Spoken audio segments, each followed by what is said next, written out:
రాష్ట్రంలో ఈ రాష్ట్ర విభజన తర్వాతన జరుగుతున్నటువంటి అమరావతి నిర్మాణాన్ని గురించి ప్రతిపక్ష నాయకులుగా గతంలో ఉన్నప్పుడు మాట్లాడిన మాటలకి, ముఖ్యమంత్రి గారు అయిన తర్వాత వారు చేసినటువంటి చేష్టలకి మరలా తిరిగి ఓటమి పాలయ్యి ఈ రోజున మరలా అభివృద్ధి చెందుతున్న ఈ రాష్ట్రంలో ఏదైతే రాజధానిని రైతులకు మాట ఇచ్చిన ప్రకారంగా పట్టుదలతో నిర్మాణం చేయాలని ఎన్డీఏ కూటమికి సంబంధించినటువంటి ప్రభుత్వం నారా చంద్రబాబు నాయుడు గారి నాయకత్వంలో ఇవాళ ఉరుకులు పరుగులతోటి నిర్మాణం జరుగుతున్నదో దాని మీద గౌరవ మాజీ ముఖ్యమంత్రి వర్యులు జగన్మోహన్ రెడ్డి గారు మరలా తిరిగి ముఖ్యమంత్రి ఎక్కడ కూర్చుంటే అక్కడే రాజధాని అవుతుంది తప్ప మీ ఇష్టం రాజధాని అవుతుంది ఒకళ్ళు, ఇన్ని లక్షలు అప్పు చేసేవాళ్ళు మరొకళ్ళు, అక్కడ తాకట్టు పెడతారు ఇక్కడ తాకట్టు పెడుతున్నారు అనేది మరి ఇంకొకళ్ళు, మీరు ఇంతగా చేస్తున్నారు అంతగా చేస్తున్నారు ఏంటంటే ఇంకొకళ్ళు, ఈ రకమైనటువంటి వాచాలతాన్ని బయటపెట్టి ఈ రాష్ట్రంలో ప్రజానికాన్ని రెచ్చగొట్టి అమరావతిని జరగకుండా చేయాలనేటువంటి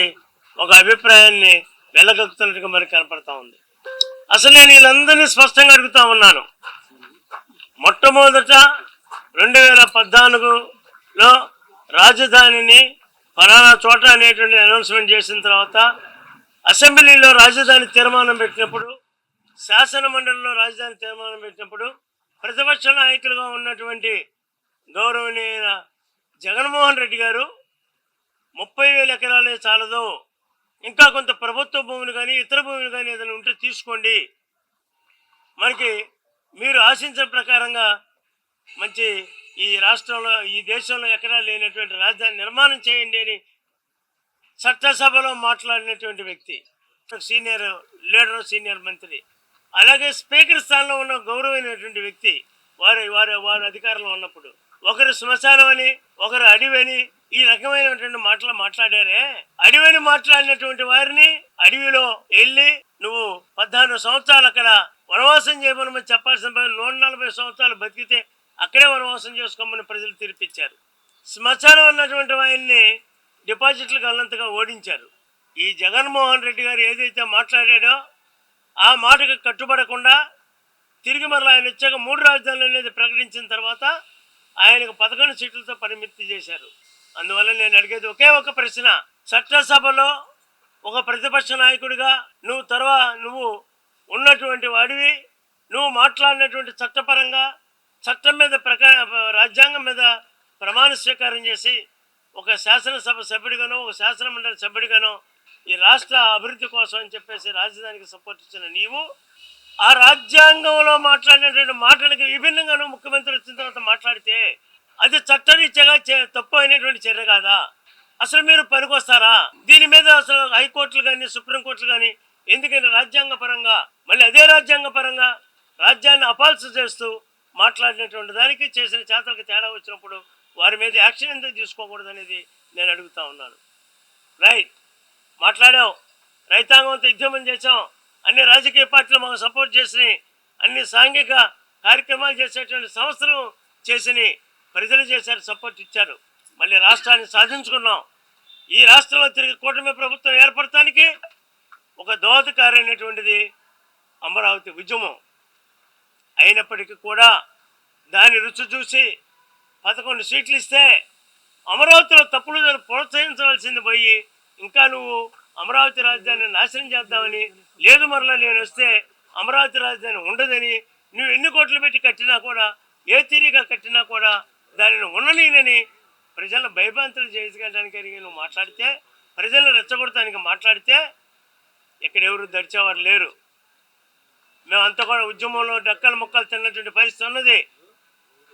అసలు నీవు ఈ రోజు ఉన్నటువంటి కూటమి ప్రభుత్వం ఆంధ్రప్రదేశ్లో నారా చంద్రబాబు నాయుడు గారి నాయకత్వంలో, ఉప ముఖ్యమంత్రి పవన్ కళ్యాణ్ గారి నాయకత్వంలో, విద్యాశాఖ మంత్రి లోకేష్ గారి నాయకత్వంలో జరుగుతున్నటువంటి అభివృద్ధి కార్యక్రమాల్లో లోపాలుంటే, సవరణలుంటే ఈ పరిపాలనలో నీ దగ్గర మొగసిరుంటే నీ 11 మంది సభ్యులను తీసుకొని శాసనసభకు వచ్చి ప్రతిపక్ష నాయకుడు హోదా కావాలా? ప్రతిపక్ష నాయకుడు హోదా లేకపోతే ఒక పార్లమెంట్ సభ్యుడిగా చేసిన వాడివి, ఒక ప్రతిపక్ష నాయకుడిగా చేసిన వాడివి, ఒక రాష్ట్ర ముఖ్యమంత్రిగా చేసినటువంటి వాడివి, నీవు ప్రభుత్వం చేసేటువంటి తప్పులని సరిదిద్దేదానికి ప్రశ్నించితే జనమంతా కూడా మేము కూడా సంతోషిస్తాం. నీ దగ్గర కూడా సీనియర్ నాయకులు ఉన్నారు, ఆ సీనియర్ నాయకులతో పాటుగా ప్రభుత్వం చేసేటువంటి తప్పుల్ని ఎత్తి చూపాలి, ప్రభుత్వాన్ని సరైన మార్గంలో పెట్టాలి. నువ్వు గెలిచినా, నేను గెలిచినా, ఇంకో పార్టీ గెలిచినా, ఇంకో పార్టీ గెలిచినా, ఏ కుటుంబం గెలిచినా కూడా ఆ రాష్ట్రాన్ని అన్ని ప్రాంతాలు సమతుల్యంగా డెవలప్ చేయడం కోసమే ప్రభుత్వాలు పనిచేయాలి తప్ప వ్యక్తిగత పార్టీల ప్రయోజనాల కోసం కాదనేది గమనించుకొని ఇప్పటికైనా సరే రండి. పేపర్లలో కానీ ఇట్లా మీడియా మీటింగుల్లో కాదు, మీకు స్వాగతం చెబుతున్నాం. రేపు రాబోయే శాసనసభ సమావేశాలకి మీ 11 సభ్యులను తీసుకొని రండి. ఇక్కడ జరుగుతున్న లోపాలు ఏమైనా కూర్చి చెప్పండి, రికార్డులు బయటకు తీపించండి, శాసనసభాపక్షంగా తప్పులుండి చూపించండి, సలహాలుంటే ఇవ్వండి. ప్రజలుగా మేము కూడా ఆనందిస్తాం, సపోర్ట్ ఇస్తాం. కానీ ఇటువంటి పరిస్థితుల్లో జనాభాని రెచ్చగొట్టితేనో లేకపోతే తప్పుడు మాటలు మాట్లాడి అమరావతికి భిన్నంగా మాట్లాడితే అమరావతి ప్రజానీకం పిచ్చోళ్ళు కాదు. పిచ్చోళ్ళు అయితే మళ్ళీ నిన్ను ఓడించరు. ఇక్కడ ఒకసారి గెలిపించారు ఇక్కడ, కానీ నిన్ను ఓడించరు. నిన్ను ఓడించి తీరుతారు తెలవ, నిన్ను గెలిపించరక. కనుక ఈ తఫా కనుక ఇదే పరిస్థితులు ఉత్పన్నం అయితే నీ పార్టీ లేకుండా పోవచ్చేమో రాష్ట్రంలో. అది కూడా మనకు కూడా జరగచ్చేమో, ప్రజలంతా బీభత్సంగా వ్యతిరేకించవచ్చేమో. కనుక దయచేసి ఈ యొక్క మీడియా సమక్షంగా మేము కోరేది ఏంటంటే, మీరు శాసనసభకు రండి, ప్రభుత్వ తప్పుల్ని చూపించండి, ఏదైతే చూపించండి, మాకు కూడా తెలియపరచండి, ఎదుర్కోండి, పాలన సక్రమైన మార్గంలో ఉండేట్టుగా నడపండి అనేటువంటిది ఈ యొక్క మీడియా దీని తరఫున నేను ఒక రైతుగా కోరుతున్నటువంటి విషయం. కిరణ్ కుమార్ గారు మాట్లాడవలసిందిగా. ప్రస్తుతం రాష్ట్రంలో పరిస్థితులు 2 రోజుల నుంచి మీడియాలో జరుగుతుంది, రాష్ట్ర ప్రజలందరూ చూస్తూ ఉన్నారు. ఈ రాష్ట్రంలో రాజధాని గురించి 12 సంవత్సరాల తర్వాత మళ్ళా మాట్లాడుకోవాల్సిన దుర్భర పరిస్థితుల్ని ఒక ముఖ్యమంత్రిగా పనిచేసినటువంటి వ్యక్తి సృష్టించడం రాష్ట్రంలో ఉన్న ప్రజలందరూ కూడా దీన్ని హర్షించట్లేదు. ఈ వ్యాఖ్యల్ని, ఇది అమరావతి 29 గ్రామాలకు సంబంధించింది కాదు, ఈ అమరావతి అనేది ఈ రాష్ట్రం మొత్తానికి సంబంధించిన విషయం, ఇంకా చెప్పాలంటే దేశానికి కూడా సంబంధించినటువంటి విషయం. ఇటువంటి అతిపెద్ద విషయాల్లో కూడా ముఖ్యమంత్రిగా పనిచేసిన వారు ఇష్టారాజ్యంగా మాట్లాడటాన్ని ఈ రాష్ట్ర ప్రజలుగా, అమరావతి ప్రాంత రైతులుగా, జేఏసీ సభ్యులుగా తీవ్రంగా ఖండిస్తూ, మేమేం చెప్పదలుచుకున్నామంటే, మీరు చెప్తున్నారు జగన్మోహన్ రెడ్డి గారు ఇన్ని కోట్లు ఖర్చు పెట్టి రివర్ బేసిన్లో కడుతున్నారు కన్స్ట్రక్షన్స్ అని. 5 సంవత్సరాలు నువ్వు ఇక్కడ ఎక్కడుండి పరిపాలించావు? నువ్వు 5 సంవత్సరాలు అసెంబ్లీ ఎక్కడ నడిపావు? సెక్రటరియట్ ఎక్కడ నడిపావు? మీ ఇల్లు ఎక్కడుంది? మీ పార్టీ ఆఫీస్ ఎక్కడుంది? ఈ అమరావతి ప్రాంతంలోనే ఉంది. దూరంగా ఉన్న ప్రజలకు తెలియదనో లేకపోతే మీడియా అటెన్షన్ ఎప్పుడు తన మీదే ఉండాలని ఎప్పుడు వివాదాస్పదమైనటువంటి, ఇబ్బందికరమైనటువంటి, మరి ముఖ్యంగా రాష్ట్ర ప్రజల యొక్క భవిష్యత్తు, రాష్ట్ర భావితరాల యొక్క భవిష్యత్తులకి ఇబ్బంది కలిగించే విధంగా మాట్లాడి ఎప్పుడు మీడియా ఫోకస్ అంతా తన మీదే ఉంచుకునేటట్టు చేస్తున్నటువంటి వ్యక్తి జగన్మోహన్ రెడ్డి లాగా మాకు కనిపిస్తూ ఉన్నారు. ఎందుకంటే 2015లోనే ఈయన నేషనల్ గ్రీన్ ట్రిబ్యునల్లో కేసు వేయటం జరిగింది. ఆ రోజు నేషనల్ గ్రీన్ ట్రిబ్యునల్లో కేసు వేస్తే ఇక్కడున్న రైతాంగంగా మేమందరం కూడా నేషనల్ గ్రీన్ ట్రిబ్యునల్కి వెళ్ళి పోరాడి మరి ఈ అమరావతి ప్రాంతానికి అనుకూలమైన తీర్పు వచ్చింది. ఆ రోజే ఇక్కడ ఒక నిజ నిర్ధారణ కమిటీ ఏర్పాటు చేశారు.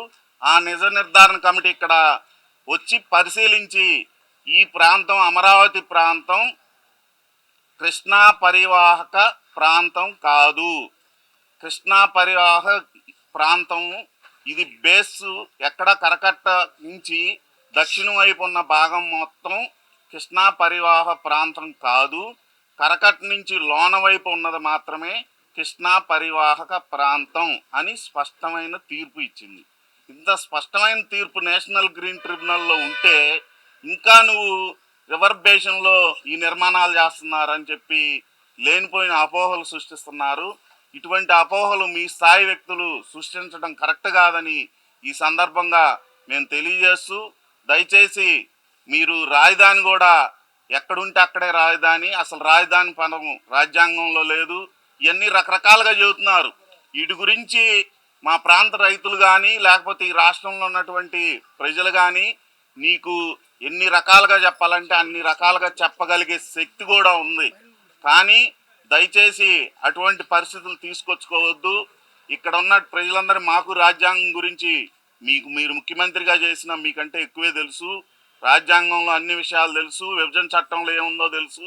అట్లా ప్రతి విషయం గురించి మా అందరికి అవగాహన ఉంది. ముందు భవిష్యత్తులో ఈ రాష్ట్ర ప్రయోజనాల గురించి, ఇక్కడ ప్రజల ప్రయోజనాల గురించి ఆలోచించి మాట్లాడాలని, బాధ్యతాయుతంగా ఉండాలని ఈ సందర్భంగా జగన్మోహన్ రెడ్డి గారికి మనవి చేస్తూ, అదేవిధంగా ప్రభుత్వం మరలా కొంత భూమి సమీకరించాలని ముందుకెళ్తున్న సమయంలో ఇట్లాంటి వ్యాఖ్యలు చేసి రైతుల్ని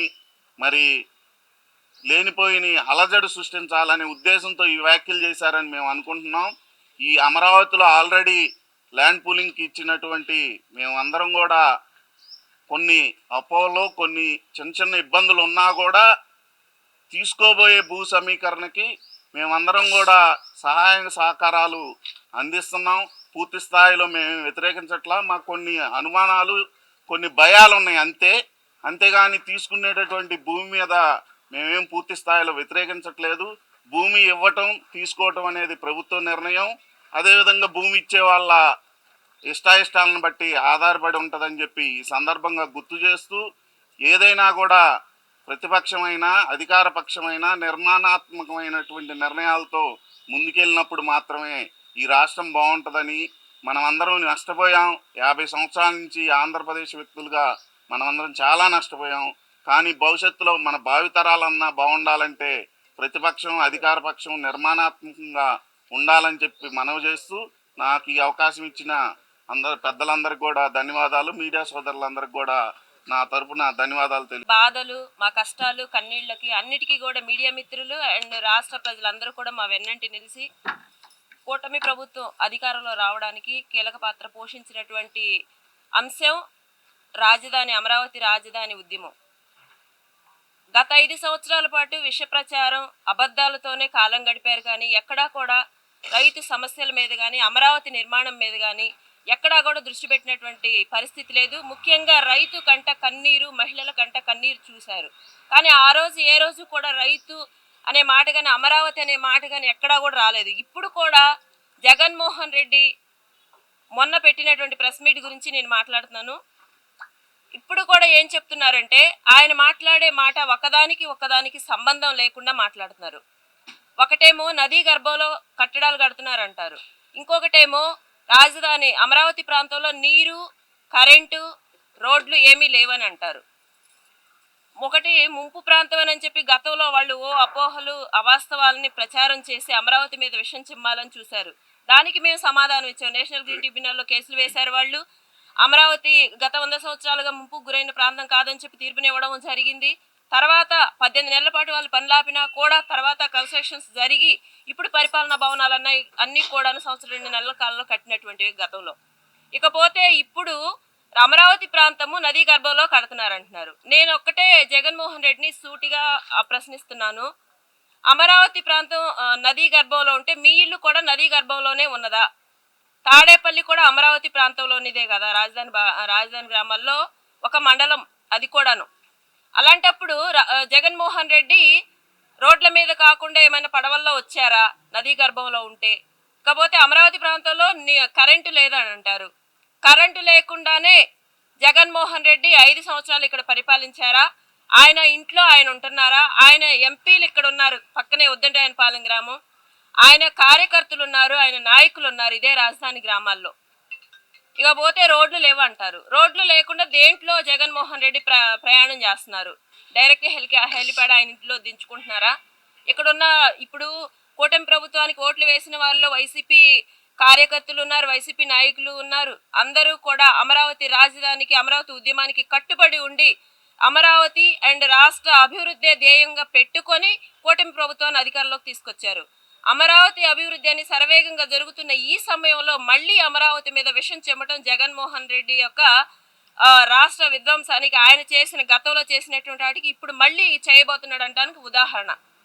ఇకపోతే అమరావతి ప్రాంతం యొక్క రైతుల గురించి ఆయన ఏదో కపట ప్రేమను నటిస్తున్నారు. రైతు అనే ముందు అమరావతి ప్రాంతంలో 5 సంవత్సరాల పాటు ఉద్యమం జరిగితే పరదాలు కట్టుకొని వెళ్ళిన నువ్వు ఒక్కరోజు కూడా మమ్మల్ని ఎందుకు పరామర్శించలేదు? ఈ రోజు ఈ కపట ప్రేమ ఎందుకు? సెకండ్ ఫేజ్ పూలింగ్కి వెళ్తుంటే 50,000 ముందు 50,000 ఎకరాలకు 1,00,000 కోట్లు అంటారు, నెక్స్ట్ 50,000 ఎకరాలకు 1,00,000 కోట్లు అంటారు. అసలు ఎన్ని వేల ఎకరాలు తీసుకుంటున్నారో కూడా అవగాహన లేకుండా జగన్మోహన్ రెడ్డి మాట్లాడడం అనేది ఆయన యొక్క అజ్ఞానానికి, అవివేకానికి, అవగాహన లోపానికి నిదర్శనం. ఇంకా చెప్పాలంటే అమరావతి మహిళ పెట్టిన కన్నీరు మీ రాజకీయం యొక్క సన్యాసానికి దారితీసిన అంటంలో ఏమాత్రం సందేహం లేదు. 11 సీట్లకు పరిమితమైనా కూడా ఇప్పుడు మళ్ళీ అమరావతి మీద విషం చిమ్ముతూ ఇదే అవాస్తవాల్ని ప్రజల్లోకి తీసుకెళ్లాలని చూడటం నిజంగా 5 సంవత్సరాల పాటు ఈ రాష్ట్రాన్ని పరిపాలించినందుకు మేము సిగ్గుపడుతున్నాం. ఇప్పుడు చూసుకుంటే సెకండ్ ఫేజ్ ల్యాండ్ పూలింగ్కి ఎవరు రైతులు వ్యతిరేకంగా లేరు. అందరూ సంతోషంగానే ఇప్పుడు తీసుకునేటువంటి సెకండ్ ఫేజ్ పూలింగ్లో వడ్లమాను కానివ్వండి, ఎండ్రాయి కానీ, అది అమరావతి మండలం, అక్కడ కూడా అందరూ సంతోషంగానే హర్షాతిరేకాల మధ్యనే పొలాలు ఇవ్వడం జరిగింది. వాళ్ళు పెట్టిన 3 డిమాండ్స్ ఏవైతే ఉన్నాయో అవి సముచితమైనవి. అవి ప్రభుత్వం కూడా వాటిని స్వాగతించింది. కాబట్టి ఇక్కడ జగన్మోహన్ రెడ్డి బాధపడాల్సిన అవసరం లేదు, భయపడాల్సిన అవసరం లేదు. అమరావతి గురించి ఆవాకులు చవాకులు పేలాల్సిన అవసరం కూడా లేదు. ఎందుకంటే రైతు తలుచుకుంటే ఏం చేయగలరో చేసి చూయించారు. జూన్ 4న తీర్పు వచ్చింది 2024. మళ్ళీ అదే రైతుని ఇంకా ఇబ్బంది పెట్టాలి, రాష్ట్రాన్ని విధ్వంసం చేయాలి. రాజధాని నిర్మాణాలు ఆల్రెడీ జరిగిపోయినాయి. ఇప్పుడు రాజధాని విస్తరిస్తుంది. ఆ విస్తరించి ఒక మహాద్భుతమైన నగరాన్ని మేము చూడాలనుకునే 1631 రోజు మీరు ఎన్ని కష్టాలు పెట్టినా, ఇబ్బందులు పెట్టినా కూడా వెనకడుగు వేయకుండా మేము ఉద్యమాన్ని కొనసాగించడానికి ముఖ్య కారణం రాష్ట్ర ప్రయోజనాలు. కాబట్టి అలాంటి ప్రయోజనాలకు విఘాతం కలిగించే ఏ చర్యను కూడా అమరావతి ప్రాంత రైతులు, మహిళలు ఒప్పుకోరు. దానికి సరైన సమాధానం ధీటుగా స్పందిస్తాము. మీకు ఇంకా ఇలాగే ఈ విధంగానే మేము మా పోకడ పోతూ ఉంటాము అంటే మీకు రాజకీయ సమాధి కట్టడానికి కూడా అమరావతి మహిళ వెనుతిరగదని చెప్పి నేను తెలియజేసుకుంటున్నాను. Thank you. గత 3 రోజుల నుంచి మాజీ ముఖ్యమంత్రి అంటే మనం చెప్పాలంటే జగన్మోహన్ రెడ్డి గారిని పిలుచుకునే కన్నా రపరపా మోసపు రెడ్డి గారని చెప్పుకుంటే బాగుంటుందని నా అభిప్రాయం. ఆయన చెబుతుంది మరి 5 సంవత్సరాలు నదీ తీరాన నీళ్లు ఉంటాయా ఉండవా అనేది మరి అతన్ని చదువుకున్నాడా, చదువుకోలేదా, లేదంటే అతనికి విద్య నేర్పిన పాఠశాలలో మనం అడగాల. అంటే నదీ తీరాన నీళ్ళు ఉండవు, నదీ తీరాన ఇసుక మాత్రమే ఉంటుంది, లేదంటే ఎడారి ఉంటుందని చెప్పి అతను చదువుకున్నట్టున్నాడు. ఏ స్కూల్లో చదువుకున్నాడు, ఆ స్కూల్ వాళ్ళని ఇవే నేర్పించి ఆయన అడగాల. ఒక రకంగా చెప్పాలంటే ఆయనకి నాకు బటన్ ఒకటే నేను పరిపాలన అనుకున్నాను, నాకు పరిపాలన సాగిస్తాం చేత కాదు. ఇప్పుడు ఈ 1.5 సంవత్సరం నాకు చక్కగా బాగుంది. బెంగళూరు ప్యాలెస్లో కూర్చుంటున్నాను. అప్పుడప్పుడు మా వాళ్ళు ఎప్పుడైనా పిలిచినప్పుడు రావటం, లేదంటే హైదరాబాద్లో లోటస్ పాండ్లో కూర్చొని ఈ తాడేపల్లికి వచ్చి నాకెందుకు, మీరు అధికారంలోకి రాద్దామని కూడా మీకు ఆలోచన లేదట్టుంది. ఎప్పుడన్నా అధికార పార్టీ వాళ్ళు చేసేవి ఏదన్నా తప్పులుంటే విమర్శించవచ్చు, లేదు నువ్వు అసలు పూర్తిగా ఎంతసేపటికి నిలువెత్తున నీ శరీరం అంతా విషం కప్పుకొని నువ్వు చెబుతూ ఉంటావు. మళ్ళీ 2 రోజులకి నీ తాబేదారులాగా సకల శాఖ మంత్రి సజ్జల రామకృష్ణారెడ్డి గారు వచ్చి నేను అమరావతిని సాగుతీస్తానంటారు. మరి అసలు మీ పార్టీలో వాళ్ళే 2 అంటే గతం 5 సంవత్సరాలు కూడా పరిపాలన సాగించింది జగన్మోహన్ రెడ్డి గారు, సజ్జల రామకృష్ణారెడ్డి గారు ప్రజలకు తెలియదు. ఎందుకంటే ఏ శాఖ అయినా సంబంధించి వచ్చి సజ్జల రామకృష్ణారెడ్డి గారు వచ్చి సమాధానం చెప్పేవాళ్ళు. మరి ఇప్పుడు జగన్మోహన్ రెడ్డి గారు చెప్పగానే అది కాదు, ఆయన చెప్పింది తప్పు ఇది అంటే ఇక్కడ అసలు పరిపాలన మీద నీకు అవగాహన లేదని మీ సకల శాఖ మంత్రి గారే సెలవిచ్చినట్టుంది. లేదు నువ్వు కాదు పరిపాలన సాగించింది, ఇంకొకళ్ళు షాడో వాళ్ళు ఉన్నారు, వాళ్ళు పంపిస్తే సకల శాఖ మంత్రి గారు వచ్చి సమాధానం చెప్పారా? అది కూడా మరి ప్రజలందరికీ మాకు కూడా అర్థం కాని విషయం. మొట్టమొదట నువ్వు అసలు అమరావతిని ఎందుకు వద్దనుకుంటున్నావు చెప్పు. లేదు ఇక్కడ నిజంగా కట్టడాలు లేవు అనుకున్నప్పుడు మరి 5 సంవత్సరాలు నువ్వు పరిపాలించావా, లేదంటే నీ ఆత్మ పరిపాలించిందా? నువ్వేమన్నా శ్మశానంలో ఉంటే నీ ఆత్మ వచ్చింది. ఎందుకంటే గతంలో నువ్వు చెప్పావు మా నాన్నగారితో రాత్రి పూట నేను మాట్లాడతాను, ఆయన ఆత్మలతో మాట్లాడతానని. అంటే గత 5 సంవత్సరాలు కూడా నువ్వు కాదు పరిపాలించింది, నీ ఆత్మ పరిపాలించిందా? కాబట్టి అసలు మొట్టమొదట నువ్వు పరిపాలన మీద అవగాహన తెచ్చుకో. కనీసం వచ్చే 29 తర్వాత 34లో కన్నా రావడానికి ప్రయత్నించు. అంతేగాని అసలు రాజకీయ పార్టీలు అంటే ఉండేది అధికారంలోకి రావడానికి ప్రయత్నిస్తానికి. నువ్వు అధికారం ఇద్దామన్నా కానీ నాకు వద్దు, ఇప్పుడు ఉండే పార్టీని అయితేనే చేయగలదు రాజధాని, ఒక రకంగా నువ్వే చెబుతున్నట్టుంది. కాబట్టి ప్రజలందరూ కూడా దీని మీద ఎటువంటి అపోహలు లేవు. అమరావతి మీద కేవలం ఇందాక మన వాళ్ళు చెబుతున్నారు రెండో పూలింగ్ దాని మీద కూడా ఏంటంటే మొదటి విడత పూలింగ్ అభివృద్ధి చేశాక అది వెళ్తే బాగుండేదని కొంతమంది అన్నారు. దాని గురించి నారా చంద్రబాబు నాయుడు గారు కూడా గతంలో మామూలుగా జేఏసీ వాళ్ళని కానీ రైతులను అందరూ పిలిచి ఆయన వివరించడం జరిగింది. దాని తర్వాత ఇక్కడ మొట్టమొదట అభివృద్ధి చేస్తాము, మీకు ఎటువంటి అపోహలు అక్కర్లేదని కూడా ఆయన చెప్పడం జరిగింది. రెండో విడత దాంట్లో అక్కడ రైతులు అది వాళ్ళ ఇష్టం, మేము ఇవ్వండి అని మేము చెప్పలేం, ఇవ్వద్దని కూడా చెప్పడానికే ఉండదు. కానీ కొన్ని రావాలంటే ఇక్కడ ఉన్న ప్రాంతంలో భూమి సరిపోవటం లేదు, కొన్ని పరిశ్రమలు వాటికి భూమి ఇవ్వాల్సి వస్తుంది. కాబట్టి అది ఇవ్వటం కోసం రెండో విడత పూలింగ్కి వెళ్తున్నామని వాళ్ళు చెప్పడం జరిగింది. దాని మీద అక్కడ గ్రామ పరిస్థితులను బట్టి అక్కడ గ్రామం వాళ్ళు నిర్ణయించుకుంటారు తప్పితే దాని మీద మేమేం చెప్పడానికి లేదు. మొట్టమొదట జగన్మోహన్ రెడ్డి గారు నీ మైండ్ సెట్ ఎట్లా ఉందో లేదు, ఒక సైకాలజిస్ట్కి చూపించుకుంటావో, మానసిక వ్యాధి చూపించుకుంటావో, లేదంటే లండన్ మందులు సరిపోవట్లేదా, లేదంటే ఎరగడ్డ, అదంతా మొట్టమొదట నీవు కరెక్ట్గా రా. ఒక ప్రతిపక్ష మాజీ ముఖ్యమంత్రి నువ్వేదో అల్లాటప్ప కల్వ రాసేది చెప్పలేదు అంటే నేనేదో చెబితే ఏదైనా చెప్పొచ్చు, మేము చెప్పిన దానికి ఒక ఇది ఉండదు. కానీ నువ్వు ఒక మాజీ ముఖ్యమంత్రి చెప్పే సరిగ్గా చెప్పు, నువ్వు ఏం చేస్తున్నావు అనేది. మీ వైకాపా వాళ్ళు అసెస్లేదు. నేను వైకాపా వాళ్ళు మొన్న నెక్స్ట్ మాది వచ్చిందని మీ ముఖ్యమంత్రి గారు ఎట్లా అన్నారా అంటే మీ పరిపాలనగానే అయితే మా వాళ్ళు మళ్ళీ వచ్చినట్టేలని వాళ్ళే చెప్పేస్తున్నారు. అంటే వాళ్ళకు కూడా నమ్మకం పోగొట్టుకుంటున్నావు. మీ వాళ్ళు కూడా తిరగటం అనవసరం అనే దశకు తెచ్చుకుంటున్నావు. కనీసం మీ వాళ్ళు పోటీలో నుంచొని పోటీ ఇద్దాం అనుకుంటే వాళ్ళు కొంతమంది చేరదామనో లేదంటే మళ్ళీ 3 సంవత్సరాలన్నా తిరుగుదాం అనుకుంటున్నారు. మొదటి 2 సంవత్సరాలు వదిలేసాము, ఇంకా 3 సంవత్సరాలు ఎన్నికలు వస్తాయి కదా, వాళ్ళకు కూడా అసంతృప్తి ఉండి నీ మాటల వల్ల మనం అనవసరం ఇక తిరగటం కూడా మన పనులు మనం చేసుకుంటే బెటర్ అనుకుంటున్నారు. కాబట్టి నీ మైండ్ సెట్ మార్చుకొని ఏది మంచిది రాష్ట్రానికి అనేది చూడు. ఎందుకంటే ఎప్పుడైనా ప్రతిపక్షాలు కూడా ఉండాలా, సద్విమర్శలు ఉంటే స్వీకరిస్తానికి ప్రభుత్వాలు సిద్ధంగా ఉంటాయి. గతంలో వామపక్షాలు ఉండే పుచ్చలపల్లి సుందరరామయ్య గారు లాంటి వాళ్ళు ఇచ్చిన సూచనలు అన్నీ అప్పటి ఉన్న అధికార పార్టీ వాళ్ళు పరిగణనలోకి తీసుకొని ఏమన్నా పనికొచ్చే ఉంటే వాళ్ళు తప్పు చేసిందైతే తప్పుని సరిదిద్దుకునేవాళ్ళు. ఆ విధంగా నువ్వు చెప్పుగానే నువ్వు అన్ని పనికిరాని మాటలు చెప్పడంలో ఉపయోగం లేదని చెప్పి తెలియజేసుకుంటూ ఈ అవకాశం ఇచ్చిన పెద్దలకు ధన్యవాదాలు తెలియజేస్తాను. అందరూ చెప్పేశారు జగన్మోహన్ రెడ్డి గారి మీద. జగన్మోహన్ రెడ్డి గారికి ఇంకా మెచ్యూరిటీ రాలేదండి. ఇన్ని సంవత్సరాలు పరిపాలించాడు, 5 ఏళ్ళు ఎంపీగా ఉన్నాడు, రాజశేఖర రెడ్డి కొడుకుగానే ఉన్నాడు. కానీ ఆయన మాజీ ముఖ్యమంత్రిగా ఇంకా మెచ్యూరిటీ రాలేదని అయితే ఖచ్చితంగా చెబుతున్నాం. మొన్నటిదాకా అమరావతి అంటానికి కూడా ఆయన ఇప్పుడు ఇష్టపడకపోతే నువ్వు ఇంకా ఆంధ్రప్రదేశ్లో ఎందుకు? నీ ఆస్తులు నీ అన్ని పక్క రాష్ట్రాలు ఎక్కడ ఉన్నాయి అక్కడ హాయిగా పడుకోవచ్చు, లేకపోతే డెవలప్ చేసుకోవచ్చు. ఆ రకంగా నువ్వు వెళ్ళొచ్చు. ఇంకా నాకు 40% ఓట్లు ఉండయి, ఈసారి ఇంకో 20% వస్తాయి, నేను బీట్ చేసి నేను మళ్ళీ ముఖ్యమంత్రిని అవుతానని కళ్ళగంటున్నాడు. ఇప్పటికైనా అలాంటివి మానేసి నువ్వు సోకాల్డ్ రాజధాని అంటాం మానేస్తే బాగుంటుంది. ముందు దానికి మాత్రం ఆంధ్రప్రదేశ్ ప్రజలు చెప్పు తీసుకొని తన్నాలనిపిస్తుంది అట్ట మాట్లాడితే. అమరావతి అంటానికి కూడా నువ్వు ఇష్టపడవా? ఎన్నాళ్ళు ఎక్కడుండి చేసావు నువ్వు పరిపాలన? ఇప్పటికైనా సరే అలాంటి మాటలు మానుకోవాలి. ఈసారి ఇట్లాంటివి ఎప్పుడన్నా పెడతా ఉండయ్య ప్రెస్ మీట్లు పెడితే బాబు గారు వచ్చారని ఆరాంగా పడుకునేవాళ్ళు, ఇంట్లో మళ్ళీ వత్తదిలేని పడుకునే వాళ్ళు కూడా లేచి నిన్ను ఓడించడానికి గతంలో ఎంతవరకు అయితే చేశారో అంతకి మించి ఇంకా రాష్ట్రంలో క్యాంపెయిన్ రూపంలో కానీ ఇంకా తిరిగి నిన్ను ఓడించడానికి కృషి చేస్తారు. ఇప్పుడు పెట్టిన ప్రెస్ మీట్ నువ్వేమో గిల్లటము, ఆయన వచ్చేమో జోలబాటమా రామకృష్ణ గారు, సజ్జల రామకృష్ణారెడ్డి వచ్చి ఇట్లాంటి పనులు మానుకోండి, అసలు రాజధాని లేదని మళ్ళీ ఇంకొకటి వచ్చి నన్ను చెబుతాడు ప్రెస్ మీట్లు ఇదే ఒకటే రాజధాని అని చెప్పేసి మీ వాళ్ళే చెబుతున్నారు. ఇట్లా తలా ఒక మాట చెప్పి తలా ఒక రకంగా ముందుకొచ్చి ప్రజలను అయోమయానికైతే గురి చేయొద్దు. అసలు ఎవరు నమ్మటల్లా నిన్ను. పులి మేక కథ ఒకటి ఉంది, దాంట్లో పులి వస్తుంది అంటే పాప వాళ్ళ నాన్న 2 సార్లు వస్తాడు, 3వసారి మేకను ఎత్తుపోద్ది పులి. ఆయనకి నచ్చింది ఏంటంటే అందులో ఆ మేకను ఎత్తుపాటం కాదు, ఈ 2 సార్లు వచ్చి పూలు అవుతాడే వాళ్ళ నాన్న, అది బాగా నచ్చింది జగన్మోహన్ రెడ్డికి.